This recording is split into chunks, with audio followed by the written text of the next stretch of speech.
With CPI coming back exactly the way Jerome Powell wants it to, the DXY initiated a giga dump, and the stock market initially seems to have liked this news, as well as Bitcoin. But is this truly going to fuel the fire of the great giga bust that is inevitably about to happen to Bitcoin? Or is it going to initiate a short-term micro dumpisode? Today is in fact a very rare day where we have the CPI and FOMC just hours apart from each other. Extremely rare, extremely big day, you might want to say. And as you're watching this video, maybe Jerome Powell has already babbled on, or he's currently blabbing on about, whatever. Honestly, if you guys have been watching the last 6 FOMC meetings, they're pointless. There's no point in watching them. He just says basically what everyone already knows. So anyway, if they're happening, basically it's irrelevant, but the big thing is, how is the market going to react? And that's big. So if you understand that Bitcoin's going to explode to the upside big time, whether it's tomorrow, a month from now, or, maybe a little further, hit that like, hit that subscribe, get sent up to FOMC or BINGX below if you want Bitcoin or altcoins. And without any further ado, let's absolutely dump in where, as I just said, these FOMC meetings, I'm going to be honest, as I'm recording this, it hasn't happened yet, but they're extremely boring. I don't know, the last 6 FOMC meetings, I've tuned in for 2 minutes and I think, wow, this sucks. And then I turn it off. The FOMC was really exciting back when we were trying to figure out, hey, are they going to start, stop these rate increases? But they already stopped increasing the rates months and months ago. Now it's a big question of when are they going to start cutting rates? Today CPI came back pretty good, meaning okay, maybe they will do a September rate cut, or maybe they won't. It's, in my opinion, not irrelevant, but not nearly as relevant as it was 6 to 12 plus months ago. And that's why I'm saying, I'm making this video before the FOMC comes out. We got CPI, again, continuing to trend in the right direction. But more importantly, we're seeing Bitcoin continue to consolidate and just build this massive support. Really, since I've made a video, which is about a week ago, because there's, in my opinion, quite literally nothing going on. We went up a little bit and then we went down a little bit. Guys, these are all 2, 3, 4% moves. This, to me, is still just complete sideways. This is the last 3 months. Just complete sideways. However, now we're a little bit closer to the tippy top than we are to the bottom of this sideways, so that's good. But overall, there have been actually some decent developments. So let's take a look. CPI falls to 3.3%, lower than expectations. That's good news. We're seeing that the Fed rate decision is also going to be today, which is the same day as the CPI, which is very rare. Usually CPI and FOMC are not the same day, so that's interesting. We also see a couple other things, and this is shaping the landscape around crypto. We see Brazil's biggest bank launching Bitcoin trading to all customers. That's about 60 million customers in Latin America. We see this, which I think is a big chart. The FOMC meeting is today, as you can see here. Let me zoom in a little bit. Yeah, as you can see, the chart shows Bitcoin price action in the last 3 FOMC meetings, meaning we've gotten little moves to the upside. But then look, we've then just gone sideways because we've been sideways for 3 months. The meeting is today. Are we maybe going to see another move to the upside? Well, so far the stock market, honestly, has liked this news. Look at this open. This is on the daily chart. This is a nice open for the SPX. Gapping from 53.72 all the way up well over 60 points. New all-time highs as well on the weekly, on the daily, new all-time highs for the stock market. Big. That's always been helpful for Bitcoin. But also we're seeing this. We see, and I know this is not quite as popular to some people, but Trump is absolutely doubling down on this rhetoric of supporting Bitcoin.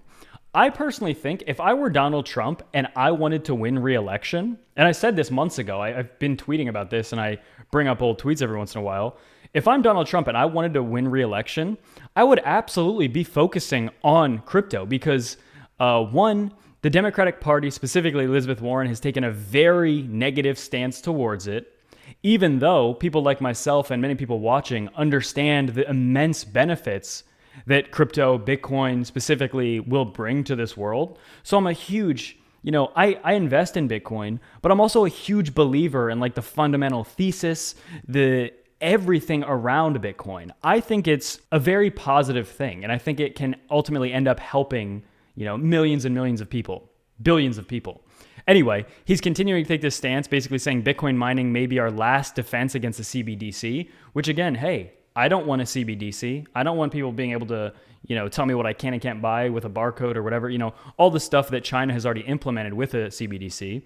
But, absolutely, I think, as he said in this tweet, the current administration's disdain towards Bitcoin is helping other countries get ahead. And basically, this tweet is saying that he wants Bitcoin mining to be done in the US. Now, I've been hearing the arguments that, maybe he's just taking this stance and then he'll completely go back on it. But let's be honest. He or Biden, neither of them have ever taken this hard, this heavy of a stance. And, maybe he's ultimately going to end up being pro Bitcoin, whether or not he's bluffing right now or not. Guys, again, I've said this before, this isn't going to be, although it is popular, a lot of people, politically, I think a lot of people from both sides watch my videos. But I guess my point of bringing this up is that it truly is important, I think, that Bitcoin mining be allowed and safe in the US. And I think that we should be protecting people investing in Bitcoin, not trying to criminalize them and push them overseas. So, hey, I'm a huge proponent of that. And when we actively have the other side, specifically Elizabeth Warren and the current administration, being literally anti-crypto, creating an anti-crypto army, which is just so cringe to begin with. But anyway, they're creating that. Obviously, it is pretty black and white. Which side is more pro-crypto, which is less pro-crypto? It's pretty obvious, right? And that's the last thing I'll say about that. But again, this is like making front news or front page of Twitter just saying all Bitcoin mining should be in the US. And he's just continuing to kind of go full force with this embracement of crypto. And guys, all I'm saying again, maybe Trump is slowly becoming a fan of crypto. Maybe you hate Trump, and that's absolutely okay, right? Maybe you're watching this. I'm not talking, I really don't want to get involved in all the politics, okay? I really don't. I hate politics in general.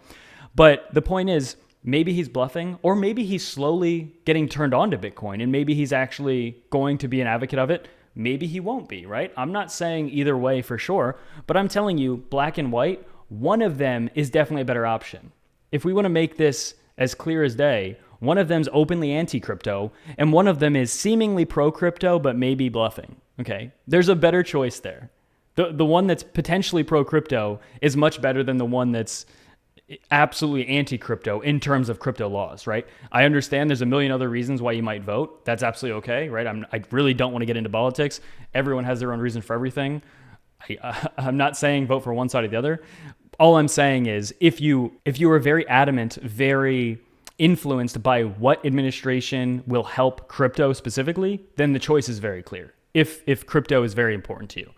But anyway, yeah, sideways, we see that we have bounced actually off the 50-day moving average so far.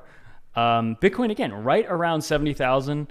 Everything still looks very good. I mean, look how tight these Bollinger Bands are. We have to go all the way back to August of 2023. That was the last time they were this tight. What does that mean? When they're tight, that usually signifies the tighter they are, the more likely that volatility is going to come. There's going to be an increase in volatility. Because for the past 3 months, it has been extremely not volatile, which is why these Bollinger Bands are so contracted, because we've been so non-volatile. And looking at this chart, to me, this is so simple. The weekly chart, this was the previous all-time high. We have just been floating around that previous all-time high for the past 3 months. Guys, that is as bullish as it gets to me, right? I don't care if we dump $2,000 after I post this video, okay? I don't care if we dump $5,000 after I post this video. To me, this is such healthy bullish consolidation. We're still above the 21 week, which is right around 62,000. Pretty much, I can make a blanket statement. As long as we're above 62,000, or in my opinion, really 60,000, this is still ultra bullish. It's crazy to me, and this is something I said recently too, like it's crazy to me that Bitcoin is right at all-time highs. We're building support. We're trying to ultimately kind of get over this and make 70 maybe the next floor of the next bear market or something. But not only are people not excited, this is the least excited I've ever seen pretty much this market, specifically the least excited I've ever seen anyone this close to all-time highs at this point of a cycle. This is like the level of enthusiasm we had back when Bitcoin was like 25K, when it fell down to like 25K. It's just shocking to me that like nobody really cares. And that to me is ultra bullish because again, you're not going to have a massive, amazing bull market when everybody on the planet is bullish. Usually you want people to think it's a scam and everyone hates it. And then once the top is close, that's when everyone loves it. But nobody loves it right now at all. Like, it's crazy. Like, it's so boring. There's like no new interest. And there's many metrics that I personally use to gauge that. Social media being a very advantageous, unique one. Yeah, it's kind of shocking to me. Like, this is the most calm, boring these markets have ever been, right at a new all-time high that I've ever experienced. It's crazy to me. I'm extremely excited. Again, I don't post videos every day right now because there's simply nothing to talk about every day, right? that I haven't already said 100 times. So I don't want to just keep repeating myself. But overall, I mean, this looks very good to me. I guess we will see what the FOMC brings. Ultimately, though, whether it is tomorrow or next week or a couple weeks from now, I personally think we are going up. Up. Very big time, up. And get set up to FOMC or BINGX below if you want Bitcoin altcoins. Without further ado,